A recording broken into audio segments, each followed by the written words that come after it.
David, bringing you in, Helen's written in, and Helen says, I could reply to the question I asked, but she says I would get deactivated. So I assume she's got some robust words for George Galloway. But she says George Galloway needs to get himself in the modern world. Do you agree? Well, I don't know. I quite know what that means. I mean, he is in the modern world. He is living, and he's an MP.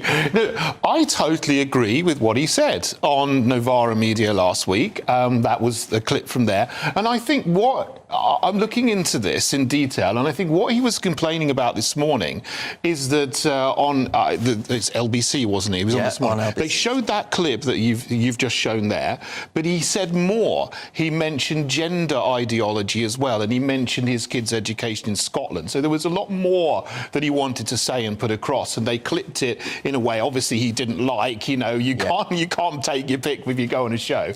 But you know, he's saying now things that I've been saying for many, many years. And what he was talking about specifically is this relationships and sex education, which is in schools, comprehensive sexuality education, its various brandings around the world. And kids now, even in primary schools, are taught things which are blatantly and overtly sexualizing in a way that never happened before. So there's all this gender ideology where they're taught there's 79 genders and they can pick what they are on any day of the week. And also there's this other idea which some people think is more benign, but it's not, that there's all different kinds of families and children need to be taught this because it's inclusive. And I think what George Galloway said is what millions of parents around the country would like to say, but they're afraid of saying because they're put down and smeared if they say this.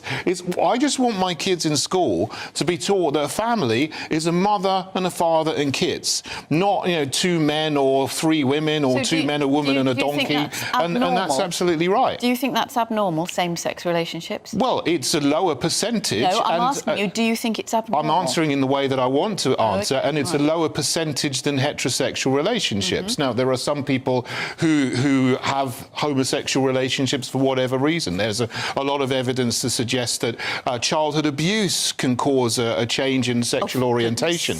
And this is borne out by research. I mean, George Galloway didn't mention that. I mentioned that 7 years ago, and I got in Pink News. They wrote a whole piece on me for saying that. But I mean, it is a normal family. It's a mother, father and children, and it's right to say that. That's your opinion.